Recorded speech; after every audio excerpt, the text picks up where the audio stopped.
Welcome and good afternoon, students. I hope you all are safe at home. We will continue with the same lesson, organ system in animals. Before going into the continuation, we'll have a recall what we studied in the last class. We started with various organ systems. We studied about ingestion, digestion, and we continued with structure of alimentary canal, which started with mouth, teeth, types of teeth and their functions, salivary glands and the pairs of salivary glands, tongue and pharynx. Now we'll continue with esophagus. Esophagus or the food pipe, it's a muscular membranous canal about 22 centimeter in length. It conducts food from pharynx to the stomach by peristalsis. Peristalsis is nothing but it's a wave-like movement. The food what we eat, it is going to be rotated in the form of a wave that is called peristaltic. Peristaltic movement is produced by rhythmic contraction and relaxation of the muscular walls of the alimentary canal. This rhythmic contraction is due to the contraction and relaxation of muscular walls of alimentary canal. We'll continue with stomach. The stomach is a wide J-shaped muscular organ located between esophagus and the small intestine. The gastric glands present in the inner walls of the stomach secrete gastric juice. What juice? Gastric juice. The gastric juice is colorless, highly acidic, containing mucus, hydrochloric acid, and enzymes renin, pepsin. Inactive pepsinogen is converted into active pepsin, which acts on the protein in the ingested food. Then what else present in the stomach? Hydrochloric acid. It kills the bacteria. Sometimes we may swallow bacteria along with our food. It is going to be killed with the help of this hydrochloric acid. And it makes a medium. What is a medium? The stomach inside, the food, and that medium is going to be converted into acidic, while the mucus protects the walls of the stomach. The action of gastric juice and churning of food. What do you mean by churning of the food? The food is going to be mixed with the enzymes in the stomach and convert into bolus. Right? What do you mean by bolus? The food form, which is going to be halfly digested into semi-digested food called chyme. The chyme moves to the intestine slowly through the pylorus. The stomach we are going to divide into various parts. The one part is pylorus. So it is going to pass to the next chamber called pylorus. Is it clear about stomach? Next, we are going to see about small intestine. The small intestine is the longest part of alimentary canal, which is a long coiled tube measuring about 5 to 7 meter. It comprises of 3 parts. Can you see the 3 parts in the figure? Yes, duodenum, jejunum and ileum. First, we'll see about duodenum. Duodenum is C-shaped and receives a bile duct and the pancreatic duct from the pancreas. What do you mean by duct? A tube-like structure. So the bile duct, a tube-like from the liver, and the pancreatic duct, a tube-like from pancreas, is going to join to the C-shaped duodenum. Is it clear about duodenum? The next comes jejunum.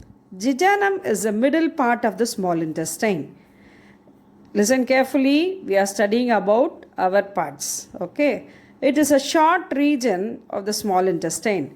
The secretion of the small intestine is intestinal juice, which contains the enzymes like sucrase, maltase, lactase and lipase. The next comes ileum. The third part is ileum. Ileum forms the lower part of the small intestine and it is going to open into the large intestine. Ileum is the longest part of the small intestine. It contains minute finger-like projections, small projections we call it as villi.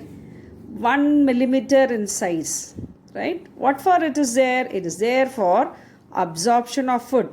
So the digested food from the stomach, it is going to be absorbed and it is going to be circulated throughout the body. So who's going to help in absorption of food? Villi. They are approximately 4 million in number. How many? 4 million.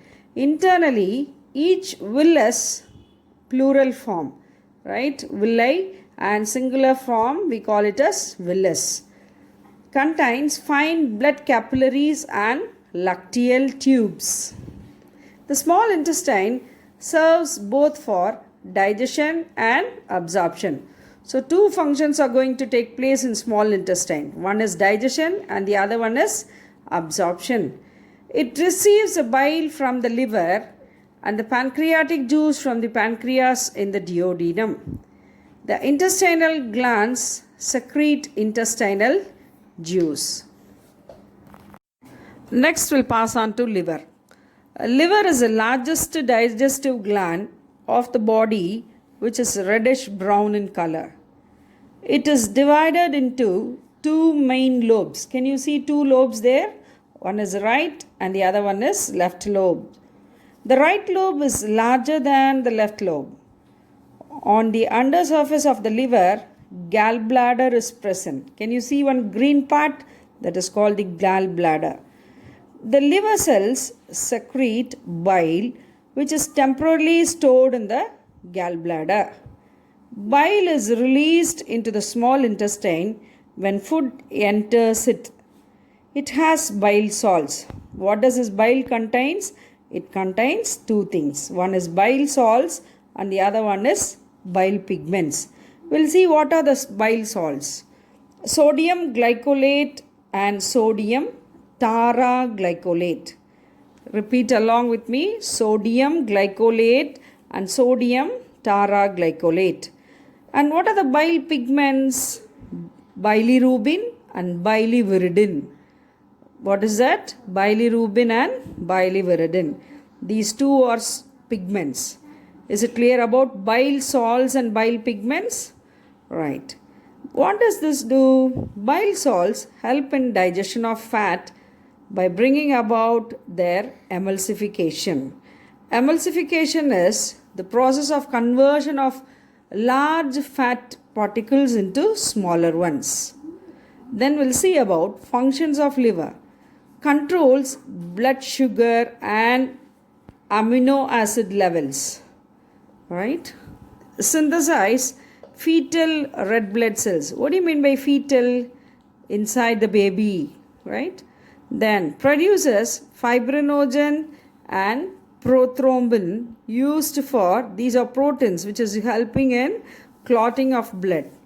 Then it destroys red blood cells. It stores iron, copper, vitamin A and D. All these are the functions of the liver. Produces heparin. It produces heparin. What do you mean by heparin? It is an anticoagulant. Because of this anticoagulant, the blood is freely flowing inside the body. It excretes toxic and metallic poisons. It detoxifies substances including drugs and alcohols. Next we'll pass on to pancreas.